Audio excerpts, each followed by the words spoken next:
Namo Bhagavate Vasudevaya. Om Namo Bhagavate Vasudevaya. Om Namo Bhagavate Vasudevaya. Om Namo Bhagavate Vasudevaya.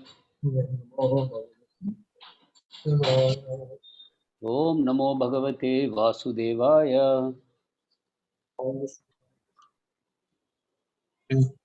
Bhaktivedanta Swami Nityananda.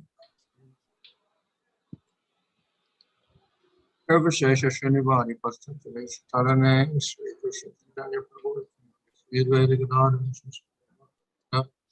Hare Krishna Krishna Hare Rama reading from Srimad Bhagavatam, Canto 27. This one is number 27. Jāgrat svapnaḥ su-suptam guṇato buddhi-vṛttayaḥ tāsāṁ vilakṣaṇo jīvaḥ sākṣitvena viniścitaḥ.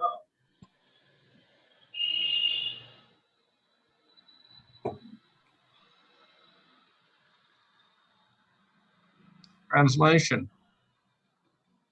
Waking, sleeping, and deep sleep are the three functions of the intelligence and are caused by the modes of material nature.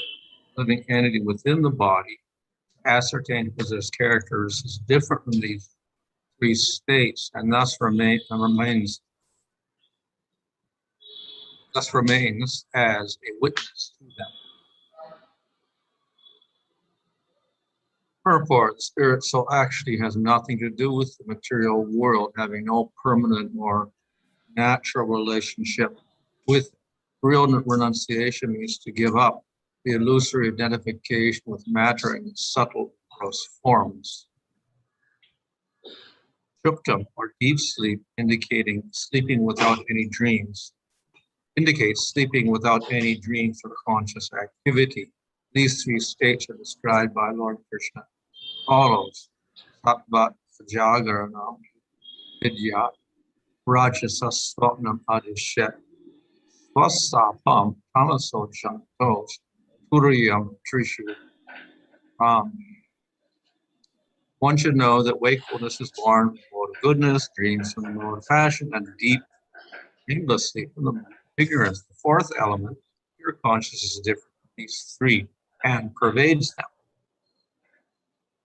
Real freedom means sākṣitvena, or to exist as a witness to the functions of illusion. Such an advantageous position is achieved by development of Krishna consciousness.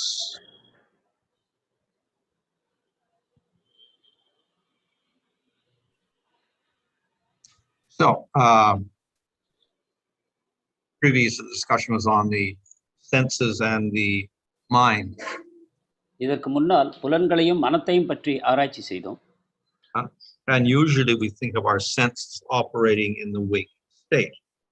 பொதுவாக நம்முடைய புலன்கள் நாம் விழிப்பு நிலையில் இருக்கும் பொழுது செயல்படுவதை நாம் அறிகிறோம். But according to the Vedic literatures, we have 4 states of consciousness. ஆனால் வேத சாஸ்திரங்களின்படி நமக்கு 4 நிலைகளில் உணர்வு இருக்கிறது. And these are mentioned in the Upanishads. இவை உபனிஷத்துகளில் பேசப்படுகின்றன.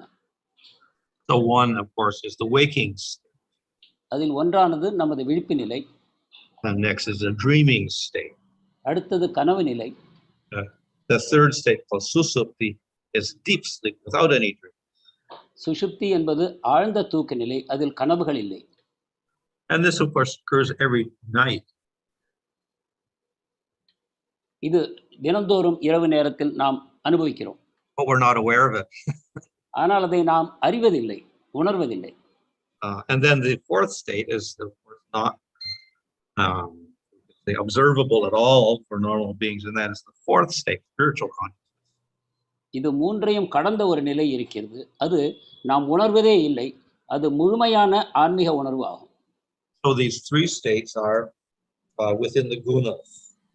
இந்த 3 நிலைகளும் குணங்களுக்குள் அமைந்திருக்கின்றன. And thus ultimately we reject them all. இறுதியில் நாம் இந்த மூன்றையும் நிராகரிக்கிறோம்.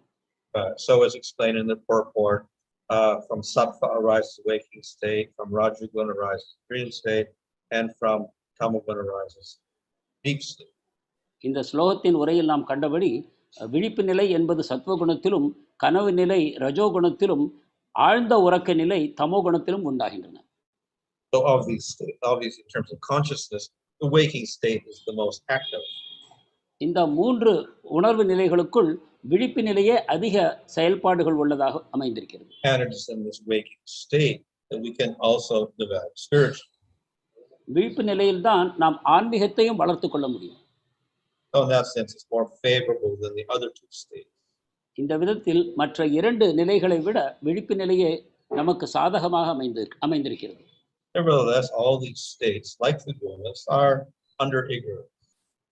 ஆனாலும் கூட இந்த அனைத்து நிலைகளுமே அறியாமைக்கு கீழ்தான் அமைந்திருக்கின்றன. So ultimately, they all have to be rejected. எனவே இறுதியில் இந்த மூன்றையுமே நாம் நிராகரிக்க வேண்டியிருக்கும். So just as we praise sattva guna, we also have to reject it. So we have to also reject the waking state. எவ்வாறு சத்துவகுணத்தை நாம் பாராட்டுகிறோம், ஆனால் இறுதியில் அதை நிராகரிக்கிறோம், அதை போலவே விழிப்பு நிலையையும் நாம் பயன்படுத்திக் கொள்கிறோம், இறுதியில் அதையும் துறக்கிறோம். Now, the fourth state is, you can say, there is some controversy about it. நான்காவது நிலையை பற்றி சில அதை பற்றிய சர்ச்சைகள் இருக்கின்றன. For the impersonalist, that fourth state is simply taking away the other three states by taking away all the gunas. அருவவாதிகளை பொறுத்தவரை நான்காவது நிலை என்பது இந்த மூன்று குணங்களையும் கடந்து இந்த மூன்று நிலைகளையும் கடப்பதே ஆகும். So it is something like deep sleep. அது ஒரு வகையில் ஆழ்ந்த உறக்க நிலையை போன்றது. In deep sleep, we're not aware of any particular thought. நம் ஆழ்ந்த உறக்கத்தில் எதையும் உணர்வதில்லை. Impersonal liberation is something like that. அருவ முக்தி என்பது ஓரளவு இதை போன்றதே. However, the Vaishnavas will say that this state of taking away all the gunas, etc., and leaving the Atma there, we can have another state, and that is that Atma can have spiritual awareness. ஆனால் வைஷ்ணவர்கள் என்ன கூறுகிறார்கள் என்றால், இந்த மூன்று குணங்களையும் மூன்று நிலைகளையும் நாம் கடந்து ஆத்ம நிலையில் அமைந்திருக்கும் பொழுது இன்னொரு உணர்வு நிலை இருக்கிறது, அது பூர்ணமான ஆன்மீக நிலை, அதில் செயல்பாடு இருக்கிறது என்று வைஷ்ணவர்கள் கூறுகிறார்கள். So it is something like the waking state. அது ஒரு வகையில் விழிப்பு நிலையை போன்றது. Because it's so similar, the impersonalists will reject it, say it's all Maya. அது விழிப்பு நிலையை போலவே அமைந்திருப்பதன் காரணமாக அருவவாதிகள் அதை நிராகரிக்கிறார்கள் மாயை என்று கூறி. Nevertheless, the scriptures also tell us that there is this state. ஆனால் சாஸ்திரங்கள் நமக்கு கூறுகின்றன இது உண்மையான நிலை ஆகும். So we read in the Chandogya Upanishad, for instance, that in the liberated state, then you go to another world, and there you have certain powers and certain qualities. Chandogya Upanishad கூறுகிறது, நாம் இந்த முக்குணங்களையும் கடந்த நிலையில் இருக்கும் பொழுது நமக்கு சில குணங்கள் இருக்கின்றன, நமக்கு சில செயல்பாடுகள் இருக்கின்றன, நாம் வேறு ஒரு உலகத்தை அடைகிறோம் என்று கூறுகிறது. So how is it possible that the Atma who is freed from his mind and his senses and his body can perceive anything? ஆத்மாவானது இந்த மனம், புலன்கள், உடல் இவை அனைத்தையும் நீக்கிய பிறகு எவ்வாறு ஒரு விஷயத்தை உணர முடியும்? இது ஆச்சரியமானதாக இருக்கிறது. So it is true, when the Atma is free of material body and liberation, he has no senses, he has no mind, he has no material intelligence. That's true. ஆத்மா இந்த மனத்தையும் உடலையும் நீக்கிய பொழுது அதற்கு உண்மையிலேயே ஒரு பௌதிகமான அறிவோ புலன்களோ இல்லை என்பது உண்மைதான். But there's also a method of developing spiritual body and spiritual senses, spiritual mind, spiritual intelligence. ஆனால் வேறு ஒரு வழிமுறை இருக்கிறது, அதன் மூலமாக ஆன்மீக உடல், ஆன்மீக மனம், ஆன்மீக அறிவு மற்றும் ஆன்மீக புலன்களை நாம் வளர்த்து கொள்ள முடியும். But they will only, these senses and mind and body will only develop by practicing a certain method. ஆனால் இவை அனைத்தும் வளர வேண்டும் என்றால் நாம் ஒரு குறிப்பிட்ட வழிமுறையை பின்பற்ற வேண்டும். And only with a certain attitude. அதை தவிர ஒரு குறிப்பிட்ட மனோபாவமும் நம்மிடம் இருக்க வேண்டும். So that attitude that we must have is bhakti, full devotion to the Lord. அந்த மனோபாவமாவது பக்தியாகும். பகவானிடம் பூர்ணமான பக்தி அமைந்திருக்க வேண்டும். By constantly desiring to see the Lord and to serve the Lord, then we get eyes and body to serve the Lord. தொடர்ந்து நாம் பகவானை காண வேண்டும், சேவை செய்ய வேண்டும் என்ற உணர்வுடன் நாம் வாழ்வோமானால் நமக்கு அதற்கான கண்களும் அதற்கான உடலும் தரப்படும்.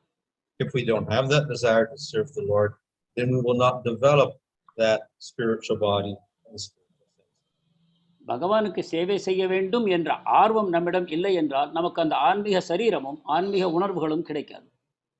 For that reason, the jnani and the yogi, with no desire to serve the Lord, never develop spiritual senses and spiritual mind.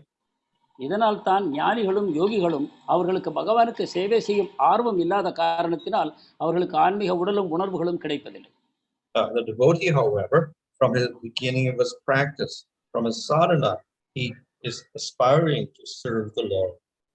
ஆனால் பக்தனோ தனது சாதனை ஆரம்ப நிலையிலிருந்து பகவானுக்கு சேவை செய்யும் ஆசையை வளர்த்துக் கொள்கிறான். And thus we get completely different results from the practice of jnana and the practice. இதனால் தான் ஞானம் அல்லது கர்மத்தை பின்பற்றுவதன் விளைவுகளிலிருந்து நாம் மிகவும் மாறுபட்ட விளைவை அடைகிறோம். So this is somewhat of a secret. ஆனால் இது ஒரு வகையில் ரகசியமான விஷயம். So therefore in chapter 9 of Bhagavad Gita, it talks about this the highest secret. எனவே தான் பகவத்கீதை 9வது அத்தியாயத்தில் பகவான் இதை மிகப்பெரிய ரகசியம் என்று கூறுகிறார். It is not a secret that no one should know, but it is secret in that it's difficult for many people to understand it. இது யாரும் அறியக்கூடாது என்ற வகையில் ரகசியம் அல்ல, ஆனால் இதை அறிந்து கொள்வது கடினம், அதில் மக்கள் ஆர்வம் காட்டுவதில்லை என்ற காரணத்தினால் அது ரகசியமாகிறது. And even they see statements in scripture, they still cannot understand what it means. சாஸ்திரங்களில் இதை குறித்த வாக்கியங்களை காணும் பொழுதும் கூட அவர்களை சரியாக உணர்ந்து கொள்வதில்லை. So it requires a certain type of perception to understand the process of life. இதற்கு ஒரு வகையான அறியக்கூடிய திறமை தேவைப்படுகிறது. When this perception develops, we call that faith. இத்தகைய உணர்வு நிலை உண்டாகும் பொழுது அதை நாம் நம்பிக்கை என்று கூறுகிறோம். And that faith gives one qualification to understand the scriptures and bhakti. அந்த நம்பிக்கையானது நமக்கு சாஸ்திரங்களையும் பக்தி பாதையையும் புரிந்து கொள்ளக்கூடிய தன்மையை வழங்குகிறது. So therefore we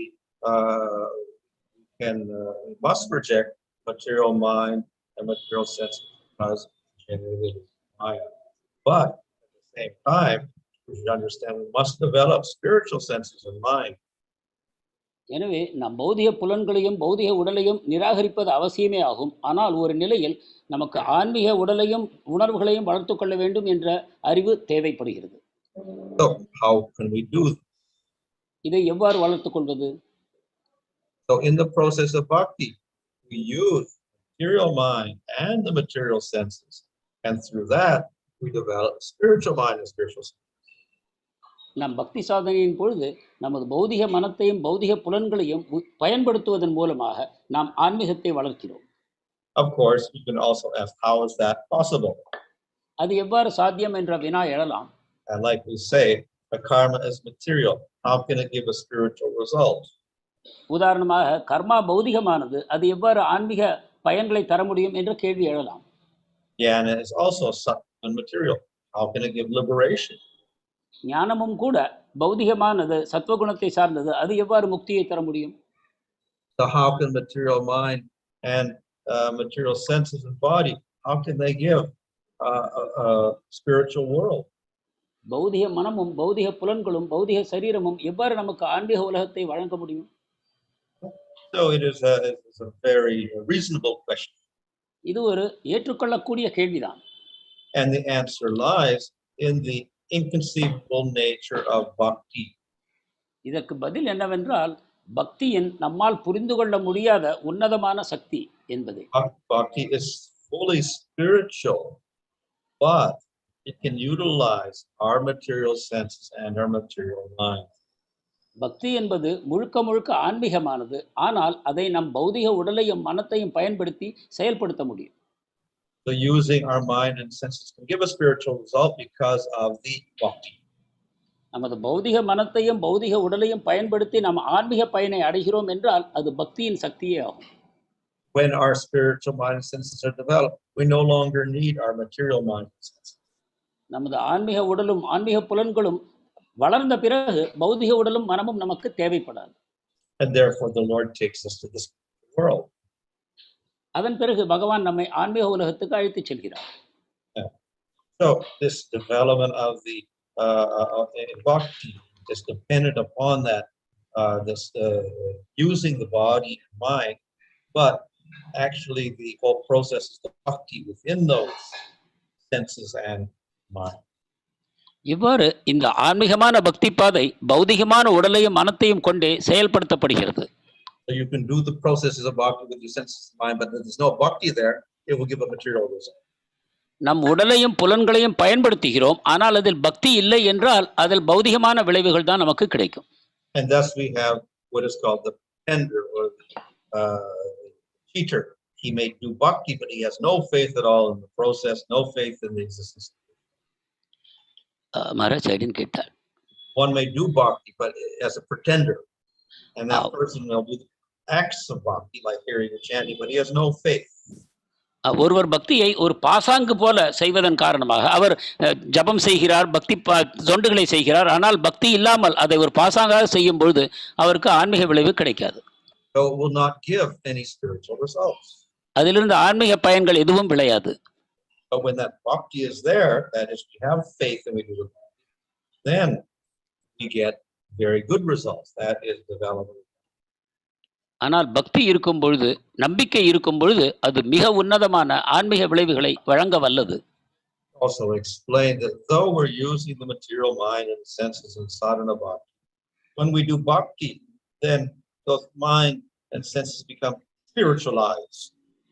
எனவேதான் நாம் பௌதிக மனத்தையும் புலன்களையும் பயன்படுத்தி பக்தி செய்யும் பொழுது அந்த மனமும் புலன்களும் ஆன்மீகமயமாகி விடுகின்றன என்று கூறப்படுகிறது. That means that though they are derived from the material elements, by doing bhakti, they will give spiritual results. இதன் பொருளாவது இவை அனைத்தும் பௌதிக மூலகங்களால் ஆயின என்றாலும் கூட அவை ஆன்மீகமான பயனை தர வல்லவையாகின்றன. So that means bhakti is spiritual shakti of the Lord, but by permeating the senses and mind, not become contaminated, rather it purifies the senses and mind. எனவே பக்தியானது பகவானுடைய ஆன்மீக சக்தியாகும். அவை புலன்கள் நம் பௌதிக உடல் மூலமாக செயல்படும் பொழுது அது களங்கம் அடைவதில்லை, மாறாக நமது பௌதிக உடலையும் மனத்தையும் அது தூய்மைப்படுத்துகிறது. Just as Paramatma is present in all jivas and is never contaminated, so bhakti is in the actions of bhakti that we do with our senses and mind, but that bhakti is never contaminated. எவ்வாறு பரமாத்மா அனைத்து சரீரங்களுக்குள்ளும் வீற்றிருந்த பொழுதிலும் கூட அவர் களங்கம் அடைவதில்லையோ அதை போல பக்தி நமது மனம் புலன்களின் மூலமாக செயல்படும் பொழுதும் கூட அவற்றை தூய்மைப்படுத்துகிறதே அன்றி அது களங்கம் அடைவதில்லை. And thus bhakti is a very special process. எனவே பக்தி என்பது மிக விசேஷமான செயல்முறையாகும். Jnana, yoga and karma arise from material. ஞானம், யோகம், கர்மம் இவை அனைத்தும் பௌதிகமான நிலைப்பாட்டிலிருந்து உண்டாகின்றன. Bhakti does not arise from the gunas, it arises from the Supreme Lord. பக்தியோ குணங்களிலிருந்து உண்டாவதில்லை, அது பரமபுருஷ பகவானிலிருந்து வருகிறது. So very very special. எனவே அது மிக மிக விசேஷமான ஒன்று. Lord is all powerful. பகவான் அனைத்து சக்திகளையும் படைத்தவர். Bhakti Shakti is also all. பக்தி சக்தியும் அனைத்து சக்திகளையும் படைத்தது.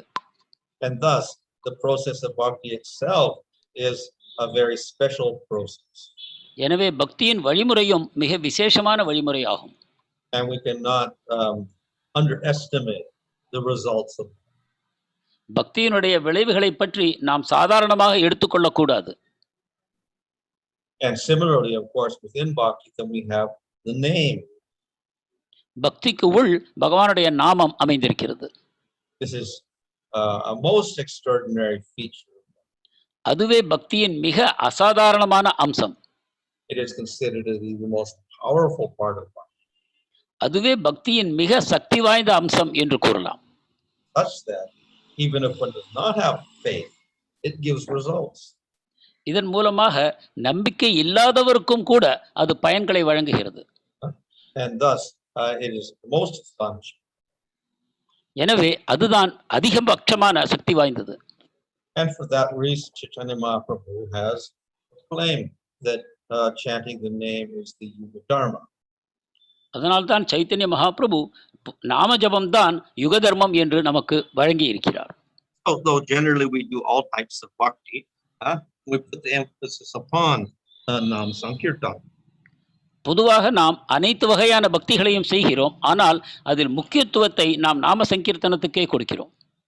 And though we may also do karma yoga or mixed jnana or whatever, we never make them prominent.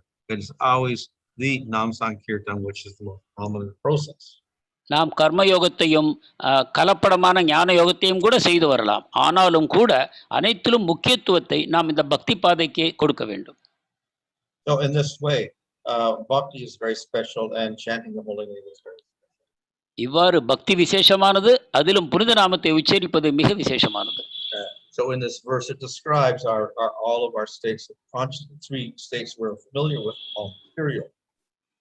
இவ்வாறு இந்த ஸ்லோகத்தில் மூன்று வகையான உணர்வுகள் அனைத்தும் குணங்களிலிருந்து உண்டாகுபவை, அவை அனைத்தும் பௌதிகமானவை என்று கூறப்பட்டது. We have to get to the fourth state. நாம் நான்காவது நிலையை எய்த வேண்டும். That means we have to make the senses and mind inactive. அதன் பொருளாவது நமது மனத்தையும் புலன்களையும் செயல்பாடற்ற செயலிழக்க வைக்க வேண்டும்.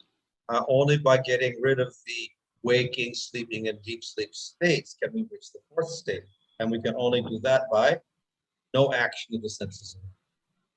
நாம் விழிப்பு, உறக்கம், கனவு இந்த மூன்று நிலைகளையும் கடந்து நாம் அந்த ஆன்மீக நிலையை எய்த வேண்டும். அதற்காக நாம் இந்த பௌதிக பொருட்கள் அனைத்தையும் செயலிழக்க செய்ய வேண்டும். But that seems very difficult to do.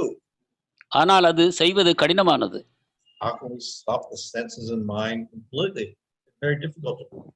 எவ்வாறு மனத்தையும் புலன்களையும் முழுமையாக செயலிழக்க செய்வது, அது மிக கடினமானது. It is the nature of the mind and senses to do some activity. மனம், புலன்கள் இவற்றின் இயற்கையாவது எதையாவது செய்து கொண்டே இருப்பதுதான். It's also the nature of the jīvaḥ to do something. ஜீவனுடைய இயற்கையும் அவ்வாறு எதையோ செயல்களை செய்வதுதான். So therefore it is a big struggle to suddenly make the senses and mind stop and live. எனவே திடீரென்று மனத்தையும் புலன்களையும் அவைகள் செய்யும் பழக்கத்தை நிறுத்துவது என்பது மிக கடினமான செயலாகும். So the other way of getting rid of these states of consciousness is not by stopping the senses and mind, but engaging them in bhakti. இதற்கு ஒரு மாற்று வழி என்னவென்றால் இவற்றின் செயல்பாடுகளை நிறுத்தாமல் அவற்றை பக்தி செயல்பாடுகளில் ஈடுபடுத்துவதே ஆகும். And by doing that, then we can get to that fourth state. இவ்வாறு செய்வதன் மூலம் நாம் அந்த நான்காவது நிலையை அடையலாம். So this is achieved because of the potency of. இது எவ்வாறு சாத்தியம் ஆகிறது என்றால் பக்தியின் விசேஷ சக்தியாகும். And of course within bhakti by chanting the name. அந்த பக்திக்குள்ளும் பகவானுடைய புனித நாமத்தை உச்சரிப்பதன் மூலமாக இது அடையப்படுகிறது. So of course in nectar devotions explain that we can attain perfection by doing many methods of bhakti or simply one. பக்தி ரசாமிர்த சிந்துவோ நமக்கு பல வழிகளில் நீங்கள் பக்தியின் பயனை அடையலாம், ஒரே ஒரு வழி அல்ல என்று கூறுகிறது. But of course we see that the examples given in the nectar devotion that Sukadeva by doing kirtan and Parikshit by hearing, etc. They didn't only do one process; they did many processes, but one was prominent. உதாரணமாக பரீட்சித் மகாராஜர் கேட்பதன் மூலமாகவும், சுகதேவ் கோஸ்வாமி கீர்த்தனம் செய்வதன் மூலமாகவும், இவ்வாறு பலரும் பலவித வழிகளில், ஒரே வழி என்று இல்லை, பல வழிகள், அவற்றுக்குள் முக்கியமாக ஒரு வழியை பின்பற்றினார்கள் என்று கூறப்பட்டது. So similarly, we rely most upon chanting the name of Krishna. அதை போலவே நாம் அதிகபட்சமாக பகவானுடைய புனித நாம ஜபத்தையே சார்ந்திருக்கிறோம். Though we may practice other angas of bhakti, nevertheless, the main support is chanting the name. பக்தியின் இதர அங்கங்களை நாம் செயல்படுத்தினாலும் கூட மிக முக்கியமாக புனித நாமத்தை உச்சரிப்பதையே நாம் செய்ய வேண்டும். So we can do other processes like karma and jnana, but they should never interfere with the process of change. நாம் கர்மத்தையும் ஞானத்தையும் கூட செய்யலாம், ஆனால் அவை பக்தியில் குறுக்கிட நாம் அனுமதிக்க கூடாது. So in this way, the devotee should understand how bhakti is superior to everything. இவ்வாறு பக்தன் பக்தி எவ்வாறு இதர வழிமுறைகளை விட உயர்ந்தது என்பதை அறிந்து கொள்ள வேண்டும். And we should understand how we practice bhakti in relation to these other approaches. மேலும் பக்தியை இதர வழிமுறைகளின் தொடர்பில் எவ்வாறு பின்பற்றுவது என்பதையும் நாம் அறிந்து கொள்ள வேண்டும். Very good. Thank you, Maharaj. Thank you so much, Maharaj. Maharaj, how to understand bhakti as an attitude? பக்தியை ஒரு மனோபாவம் என்ற வகையில் எவ்வாறு புரிந்து கொள்வது? Well, it's explained in Nectar Devotion that bhakti has two aspects, at least by our acharyas. We have the Cheshtarupa activity, and we have Bhava-rupa bhakti, which is emotion. பக்தியில் இரண்டு வகையான விதங்கள் இருக்கின்றன ஆச்சாரியர்கள் கூறுகிறார்கள். இது பக்தி ரசாமிர்த சிந்துவிலும் இருக்கிறது. ஒன்று சேஷ்ட ரூபா என்பது, அது செயல்களின் மூலமாக. மற்றொன்று Maharaj, what's the second one? So we have the activities like hearing, and we use our ear. We have seeing the deity. We use the eye. We have dancing. We use the feet. So these are called Cheshta Rupa Bhakti. சேஷ்ட ரூப பக்தி என்பது எவ்வாறு நம் காதுகளையும் கைகளையும் கால்களையும் இவ்வாறு புலன்களையும் பயன்படுத்துகிறோம், அது சேஷ்ட ரூப பக்தி என்று கூறப்படுகிறது. In the spiritual world, these are called anubhavas. ஆன்மீக உலகத்தில் இவை அனுபாவங்கள் என்று அழைக்கப்படுகின்றன. And so each particular devotee with a particular rasa will have certain anubhavas that they do. அங்கு இருக்கக்கூடிய ஒவ்வொரு பக்தருக்கும் ஒவ்வொரு வகையான மனோபாவம் இருக்கிறது. அதை கொண்டு அவர்கள் வேறு வேறு வகையான செயல்களை செய்கிறார்கள். So Mother Yasoda cooks milk. She cooks meals for Krishna. She dresses Krishna. She bathes Krishna. These are her actions. தாய் யசோதா கிருஷ்ணருக்காக உணவு சமைக்கிறாள், அவருக்கு உடை அணிவிக்கிறாள், குளிப்பாட்டுகிறாள். இவையெல்லாம் சேஷ்ட ரூப பக்தி, அனுபாவம். So in the material world, when we're doing sadhana bhakti, this Cheshta Rupa bhakti is very prominent. பௌதிக உலகத்தில் நாம் பக்தி செய்யும் பொழுது இந்த சேஷ்ட ரூப பக்தியே அதிக முக்கியத்துவமாக முன்னணியில் விளங்குகிறது. In fact, the definition of sadhana bhakti is to engage the senses. Sadhana பக்தியை பற்றி கூற வேண்டும் என்றால் அது புலன்களை பயன்படுத்துவது என்பதே ஆகும். However, we cannot avoid the bhava rupa bhakti. ஆனால் நாம் பாவ ரூப பக்தியையும் தவிர்க்க முடியாது. Nevertheless, in sadhana, it's a lesser component. ஆனால் நம் சாதனை நிலையில் அது குறைந்த அளவிலேயே அமைந்திருக்கிறது. But through the process of sadhana, we get to bhava bhakti. Then bhava rupa bhakti becomes very prominent. ஆனால் நாம் சாதனை செய்வதன் மூலமாக பாவ நிலையை அடைகிறோம். அப்பொழுது பாவ ரூப பக்தி முக்கியத்துவம் அடைகிறது. So that bhava is not a sudden appearance, it's gradually growing within the jiva. எனவே பாவா என்பது திடீரென்று தோன்றக்கூடிய ஒன்றல்ல, அது படிப்படியாக ஜீவாத்மாவுக்குள் வளர்கிறது. So first the jiva develops faith. முதலில் ஜீவாத்மா நம்பிக்கையை வளர்க்கிறான். And then he begins the process of bhakti, and that is defined as anukulyana krishnanusirana, cultivating a relationship with Krishna favorably. அதன் பிறகு அவன் பக்தியை தொடங்குகிறான். அப்பொழுது அனுகூல்யன கிருஷ்ணானுசீலனம் என்னும் வகையில் கிருஷ்ணருக்கு சாதகமான வழியில் தன்னுடைய செயல்களை அமைக்கிறான். So that favorable attitude towards Krishna, we like Krishna, we don't hate him, this gradually grows into that bhava. அவ்வாறு கிருஷ்ணரை நேசிப்பது, கிருஷ்ணரை விரும்புவது என்னும் வகையில் நாம் செயல்களை செய்யும் பொழுது அப்பொழுது நாம் பாவ நிலையை அடையலாம். If we do the activities of bhakti, but we don't have any favorable attitude, we don't call that bhakti. ஆனால் பக்தியின் செயல்களை செய்கிறோம், ஆனால் சாதகமான மனோநிலை நமக்கு இல்லை என்றால் அது பக்தி என்று கூற முடியாது. So therefore, a Ravana or Ranikasipu, they also cultivate a relationship with Krishna, but it is hatred. Ravanan, Hiranyakashipu, சிசுபால் போன்றவர்களும் பகவானிடம் ஒரு வகையான உறவை வளர்த்து கொண்டார்கள். ஆனால் அது சாதகமான உறவு அல்ல, அவர்கள் பகவானை வெறுத்தார்கள். They think of Krishna, they chant his name, they see him, but it's all in hatred. So we don't call that bhakti. கிருஷ்ணரை நினைக்கிறார்கள், பார்க்கிறார்கள், அவருடைய நாமத்தை உச்சரிக்கிறார்கள், ஆனால் அவரை வெறுக்கிறார்கள். அது பக்தி என்று நாம் கூறுவதில்லை. So in doing sadhana bhakti, yes, we engage the sense. This is just a rupa bhakti action, but it has to have that element of favorability towards. எனவே சாதனா பக்தியில் நாம் புலன்களை, இந்திரியங்களை பயன்படுத்தி பகவானுக்கு சேவை செய்கிறோம். அதே சமயத்தில் நம்முடைய மனோபாவமும், சாதகமான மனோபாவமும் அங்கு அமைந்திருக்க வேண்டும். Thank you, Maharaj. Thank you for wonderful clarity. The next question is from His Grace Swarnamadhav Prabhu. Maharaj, you were referring that chanting holy name even without faith gives spiritual results. But in devotional process, the first step is being read as Shraddha. So how to understand this? புனித நாமத்தை உச்சரிப்பது நம்பிக்கை இல்லாவிட்டாலும் கூட உன்னதமான பயன்களை வழங்கும் என்று நீங்கள் கூறினீர்கள். ஆனால் பக்தி பாதையில் முதலாவது நாம் ஸ்ரத்தையே குறிப்பிடுகிறோம். இதை எவ்வாறு அறிந்து கொள்ள வேண்டும்? You see that accidental bhakti gives some result. இது காரணமில்லாமல் ஏதோ திடீர் என்று ஒருவர் செய்யக்கூடிய பக்தியும் பயனை வழங்குகிறது. And thus Ajamil chanted the name of Narayana with no bhakti, but he got some result. உதாரணமாக அஜாமிலர் நாராயணனுடைய நாமத்தை பக்தி இல்லாமல் உச்சரித்தார். அப்படியும் அவருக்கு பயன் கிடைத்தது. So he got just all of his karmas. அவருடைய கர்மா அனைத்தும் அழிந்தது. So therefore bhakti, even accidental bhakti, can have some great effect. எனவே நாம் திட்டமிடாமல் செய்யக்கூடிய பக்தி கூட அதற்கான உன்னத பயன்களை வழங்க வல்லது. We also have examples of the mouse that was hungry, so it nibbled the ghee with. ஒரு பசியோடு இருக்கக்கூடிய எலி பகவானுடைய கோவிலில் எழுந்து கொண்டிருக்கிற அந்த நெய் தீபத்தின் திரியை எடுத்தது, கடித்தது. So the ghee wick was in the temple and lighting up the form of Vishnu. அது விஷ்ணுவின் கோயிலில் இருந்தது. அந்த தீபத்தை அது எடுத்த பொழுது அது கொழுந்து விட்டு எரிந்தது. But then it began to sputter and the light was not very much. அந்த தீபம் மங்கலாக இருந்தது, பிரகாசமாக எரிய ஆரம்பித்தது. Then the little mouse began to nibble the wick. அந்த எலி அந்த திரியை கடிக்க ஆரம்பித்தது, Hungry. பசியின் காரணமாக. But in the process he caught fire.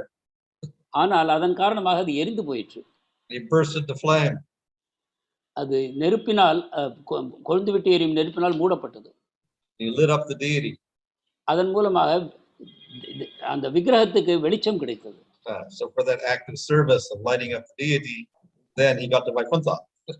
இவ்வாறு அந்த விக்கிரகத்துக்கு வெளிச்சத்தை காட்டியதன் விளைவாக அது வைகுண்டத்தை அடைந்தது. But in some cases, even accidental bhakti can give a great result.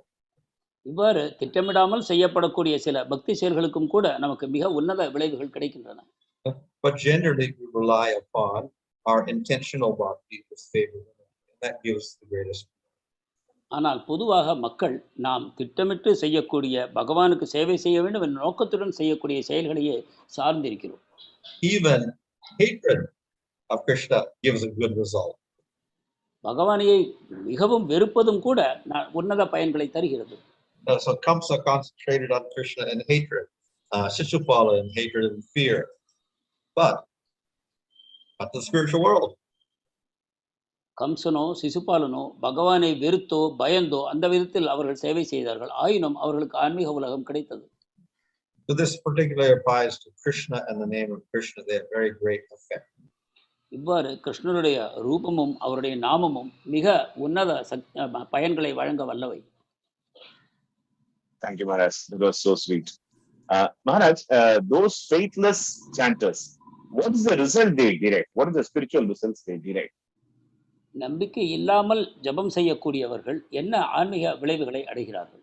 Well, as I said, they get some result, but it is not as good as the result that the devotee gets. நான் கூறியபடி அவர்களுக்கு சில விளைவுகள் கிடைக்கின்றன, ஆனால் ஒரு பக்தருக்கு கிடைப்பதை போன்ற உயர்ந்த விளைவுகள் கிடைப்பதில்லை. One of the principles is as you worship me, I respond to you. ஒரு முக்கியமான கோட்பாடு ஏதாமாம் பிரபத்யந்தே என்று பகவான் கூறியபடி நீங்கள் எந்த அளவுக்கு பகவானை சேவை செய்கிறீர்களோ அந்த அளவுக்கு அவர் பயன்களை வழங்குகிறார். So if you surrender in hatred, you get one result. If you surrender neutrally by accident, that's another result. If you surrender with mixed bhakti, you get a different result. If you surrender with pure bhakti, you get a best result. வெறுப்புடன் பகவானை சரணாகதி அடையும் பொழுது ஒரு வகையான பயன், எந்த விதமான திட்டமில்லாமல் செய்யும் பொழுது அதற்கு ஒரு வகையான பலன், அல்லது கலப்பட பக்தி செய்யும் பொழுது அதற்கு ஒரு பலன். ஆனால் அனைத்திலும் உன்னதமாக தூய பக்தியை செய்யும் பொழுது மிக உன்னதமான பயன் கிடைக்கிறது. So Putana got a form in the spiritual world, thus he tried to poison Krishna. Putana கிருஷ்ணருக்கு விஷம் வைத்து கொல்ல முயற்சித்தாள். அப்படியும் அவளுக்கு ஆன்மீக சரீரம் கிடைத்து ஆன்மீக உலகத்தை அடைந்தாள். How did that happen? அது எவ்வாறு நிகழ்ந்தது? So of course she tried to poison Krishna. Krishna saw, oh, she's wearing the dress of a cowherd lady. That's okay. Because of that, she got to the spiritual world. Putana அவரை கொல்லும் நோக்கத்துடன் தான் வந்தாள். ஆனால் கிருஷ்ணர், இவள் இடைச்சியின் ஒரு உடையை அணிந்து கொண்டிருக்கிறாள், இவளுக்கு நாம் ஆன்மீக உலகத்தை தரலாம் என்று தீர்மானம் செய்தார். So she got the position of a nurse in the spirit. ஆன்மீக உலகத்தில் கிருஷ்ணருக்கு ஒரு செவிலித்தாயாக அவளுக்கு இடம் கிடைத்தது. However, if a devotee approaches Krishna favorably, trying to feed him and in the mood of a gopi or whatever, like Yasoda, they get a much better result. ஆனால் ஒரு பக்தர் சாதகமான மனோபாவத்துடன் யசோதாவை போலவோ கோபியர்களைப் போலவோ பகவானுக்கு சேவைகள் செய்ய விரும்பினால் அவர்களுக்கு மிக உயர்ந்த பலன் கிடைக்கிறது. They can develop a much closer relationship with Krishna and experience much higher rasa. அவர்கள் கிருஷ்ணருடன் இன்னும் மிக நெருக்கமான உறவை வளர்த்து கொண்டு மிக உன்னதமான ரசத்தை அனுபவிக்க முடியும். Thank you, Maharaj. The next question is from Manohar, His Grace Manohar Mayapur Prabhu. What state the devotees who are practicing pure bhakti they will get? Sorry, Maharaj. What state the devotees who are practicing pure bhakti but still not develop the spiritual body situated? In what state they are situated? தூய பக்தி செய்யக்கூடிய பக்தர்கள் ஆனால் இன்னும் அவர்கள் ஆன்மீக உடலை அடையவில்லை என்றால் அவர்கள் எந்த நிலையில் பக்தி செய்கிறார்கள்? Well, we start with sadhana and we use our material body and our material senses. Sadhana பக்தியின் பொழுது நாம் பௌதிக உடலையும் பௌதிக புலன்களையும் பயன்படுத்துகிறோம். We go through anartha-nivritti, we go to nishtha, ruchi, asakti, and then we get to bhava. நாம் அனர்த்த நிவிருத்தி, நிஷ்டா, ருச்சி, ஆசக்தி இவற்றை கடந்து பாவ நிலையை அடைகிறோம். Now, bhava state, we still have our material body, but we can perceive Krishna. பாவ நிலையில் நமக்கு பௌதிக சரீரம் இன்னும் இருக்கிறது, ஆனாலும் நாம் கிருஷ்ணரை உணர முடியும். We can serve Krishna. நாம் கிருஷ்ணருக்கு சேவை செய்ய முடியும். We have developed a spiritual body with spiritual senses in bhava state. பாவ நிலையில் நாம் ஆன்மீக மனத்தையும் ஆன்மீக உடலையும் பெறுகிறோம். So at bhava stage, the Lord is very merciful, and some of His chit shakti enters into or manifests within you. பாவ நிலையில் பகவானுடைய கருணை கிடைக்கிறது. அப்பொழுது பகவானுடைய சித் சக்தி அந்த பக்தனுக்குள் நுழைகிறது. Allows for the development of the spiritual body and the spiritual senses. அது அவனுக்கு ஆன்மீக சரீரத்தையும் ஆன்மீக புலன்களையும் வளர்த்துக் கொள்ள உதவுகிறது. Thank you, Maharaj. The next question is from His Grace Srinivas Nitai Prabhu. In the conditioned stage, can the practicing devotee experience turiya, or is it possible only in the liberated stage? கட்டுண்ட நிலையில் ஒரு சாதனா பக்தர் துரியத்தை அனுபவிக்க முடியுமா அல்லது அது முக்திக்கு பிறகுதான் ஏற்படுமா? Well, as I said, turiya state means there could be no material gunas. துரியா என்றால் அதில் பௌதிக குணங்கள் இல்லை என்பது பொருள். So you have to be beyond the material body, material mind, material senses. அதற்கு பௌதிக உடல், மனம் மற்றும் புலன்களை கடந்தாக வேண்டும். When you get to bhava, then you realize the Lord, then you're beyond maya. So therefore, that's turiya state. பாவத்தை அடைந்து நாம் பகவானை அறியும் பொழுது அப்பொழுது நாம் துரிய நிலையை அடைகிறோம். Thank you, Maharaj.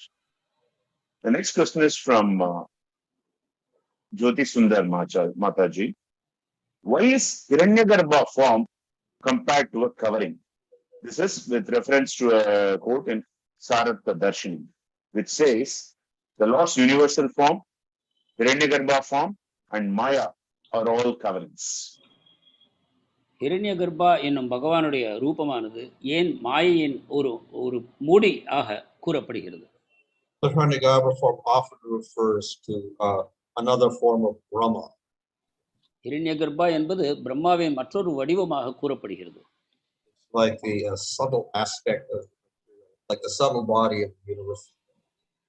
பிரம்மாவின் சூக்ஷ்ம சரீரமாக அது வழங்கப்படுகிறது. But it's still material. அது பௌதிகமானது.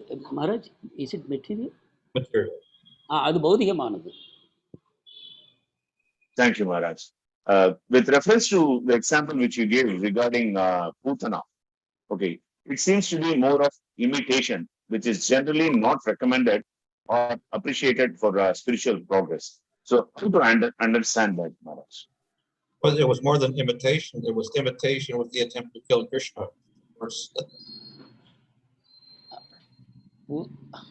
பூத்தனாவை நகல் செய்யக்கூடாது. Is it the thing, Prabhuji?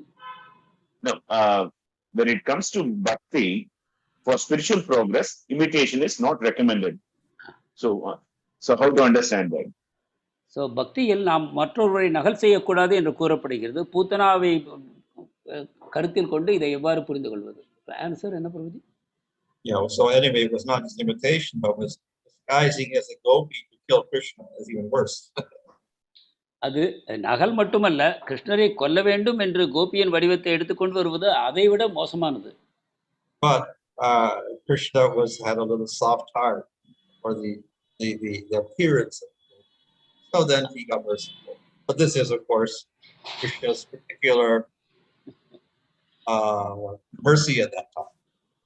ஆனால் கிருஷ்ணருடைய மிருதுவான இதயத்தின் காரணமாக அவள் அணிந்து வந்த இடைச்சியின் வேஷத்தின் மூலமாக அவருடைய கருணை உண்டாயிற்று. அவர் அதனால் விசேஷமான பலனை அவளுக்கு கொடுத்தார். இது கிருஷ்ணருடைய சுதந்திரத்தின் மூலமாக அவர் செய்த ஒரு காரியமாகும்.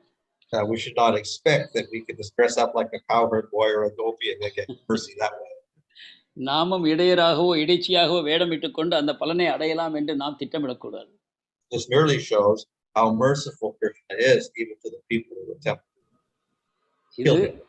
இது அவரை கொல்ல வேண்டும் என்ற மனோபாவம் உள்ளவர்களிடம் கூட பகவான் இருக்கக்கூடிய கருணை, அவர் எத்தகைய கருணை வாய்ந்தவர் என்பதை நமக்கு காட்டுவதற்கு ஒரு உதாரணமாகவே அமைகிறது. Thank you, Maharaj. The next question is from Dr. Rajagopal Prabhu.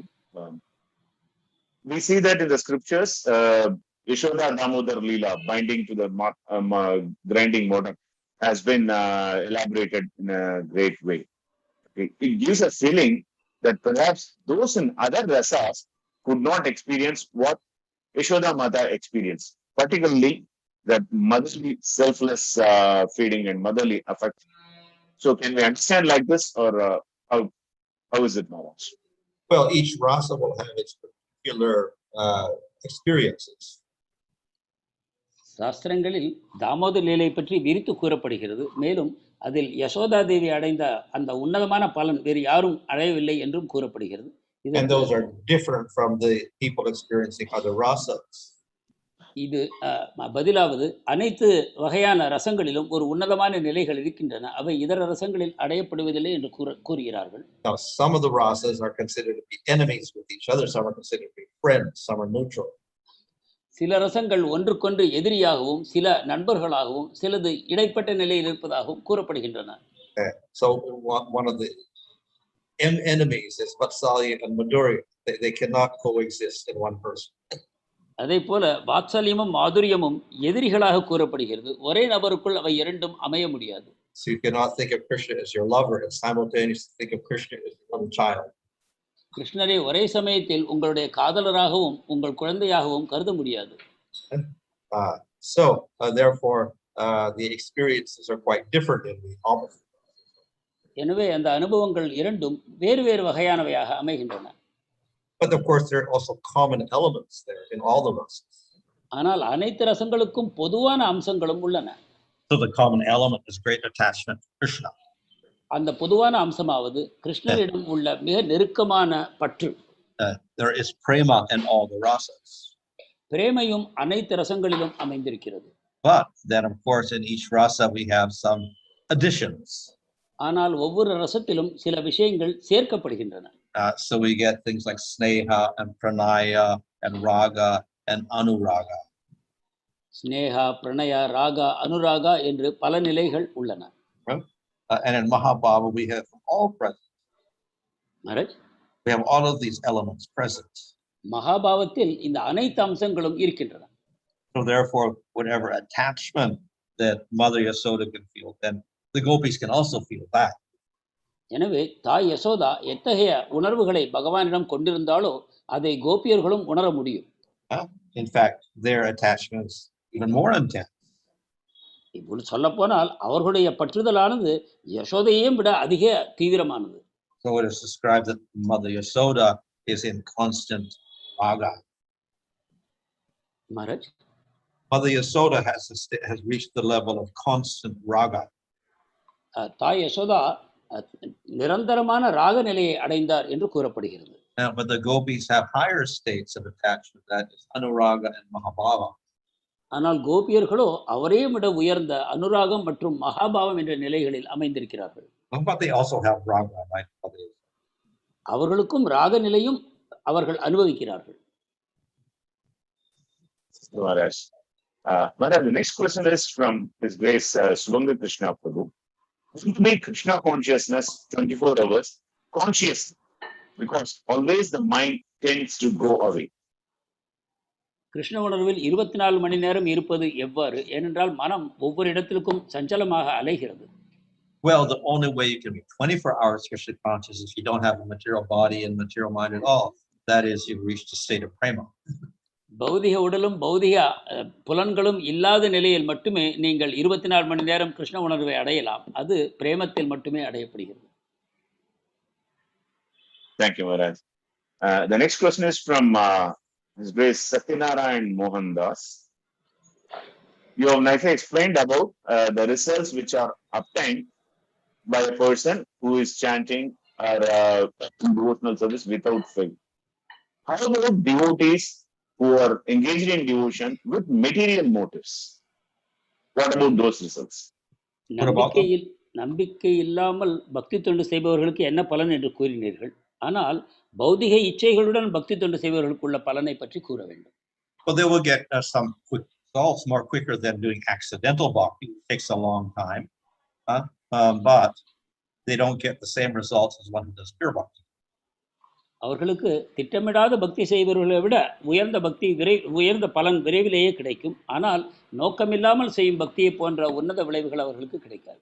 So by mixed bhakti or abhas, or we say namabhas, chanting with material desires or desire for liberation, then you get slow purification. கலப்பட பக்தி அல்லது நாமபாசமான நாம உச்சரிப்பு, அதாவது இதர இச்சைகளுடன் பௌதிக இச்சைகளுடன் நாமத்தை உச்சரிப்பது காலதாமதமாக பலன்களை தருகிறது. And if you never come to pure bhakti, you can get liberation. தூய பக்தியை நாம் அடையவே இல்லை என்றால் நாம் முக்தியை அடைவோம். And you can get better liberation than a jnani or a yogi. ஞானியையோ யோகியோ விட உன்னதமான விடுதலையை நாம் பெற முடியும். So instead of Brahman, you get Salokya and Sarupya and Sarsti. பிரம்மனை விட உயர்ந்த நிலையாகிய சாலோக்யா, சாரூப்யா, சாஷ்டி என்ற நிலைகளை அடைவோம். So you get to Vaikuntha in the spiritual world, but you don't really develop rasa to a higher degree. நாம் வைகுண்டத்தை அடைவோம், ஆனால் உயர்ந்த நிலையாகிய ரசங்களை நாம் அனுபவிக்க மாட்டோம். Thank you, Maharaj. Thank you so much, Maharaj. His Holiness Manuswami Maharaj ki jai. Grantha Srimad Bhagavatam ki jai. Guru Srila Prabhupada ki jai. Dear devotees, thank you so much for your continued participation. Sorry, just by the end we have received a question from Bhakta Shakti Anbaragan. So kindly apologize. We will take the question tomorrow. Okay, dear devotees, as a continuation to Srila Prabhupada Katha, today evening we have His Grace Radhapat Prabhu from Panihati Dham, who is going to speak about Srila Prabhupada. இன்று மாலை ராதாபத் பிரபு பானிஹட்டியிலிருந்து ஸ்ரீல பிரபுபாதரை பற்றி உரையாற்றுவார். So, and also at 3 p.m. we have the second session of Japa retreat. மதியம் 3 மணிக்கு ஜப்பா முகாமின் இரண்டாவது நாள் program இருக்கிறது. So it's going to be by His Grace Mahatma Prabhu. Arul Thiru Mahatma பிரபு இந்த நிகழ்ச்சியை நடத்துவார். So devotees are requested to take advantage of these sessions, and those who are not registered, they can even register today for that Mahatma Prabhu session. இது ஏற்கனவே பதிவு செய்து கொள்ளாதவர்கள் கூட இந்த இரண்டாவது நாள் நிகழ்ச்சிக்கு பதிவு செய்து சேர்ந்து கொள்ளலாம். So those servants and secretaries who are coordinating that program have made arrangements in such a way that you people will be attending the first session as well at a later date, which will be informed to you. So இதற்கான ஏற்பாடுகளை அவருடைய மகாத்மா பிரபுவின் சேவகர்கள் செய்திருக்கிறார்கள். இன்று நீங்கள் இரண்டாவது நாள் நிகழ்ச்சியில் கலந்து கொண்டாலும் முதல் நாள் நிகழ்ச்சியில் பிற்பாடு நீங்கள் கலந்து கொள்வதற்கான ஏற்பாடுகளை அவர்கள் செய்வார்கள். So devotees are requested to utilize these wonderful opportunities. பக்தர்கள் இந்த உன்னதமான வாய்ப்பை பயன்படுத்திக் கொள்ள கேட்டுக்கொள்ளப்படுகிறார்கள். So once again, we thank every one of you by offering our respectful obeisances. Vancha kalpatarubhyascha kripa siddhibhyo tītānaṁ pavanebhyo vaishnavebhyo namo ananta koti vaishnav vrinda ki jai. Srila Prabhupada ki jai.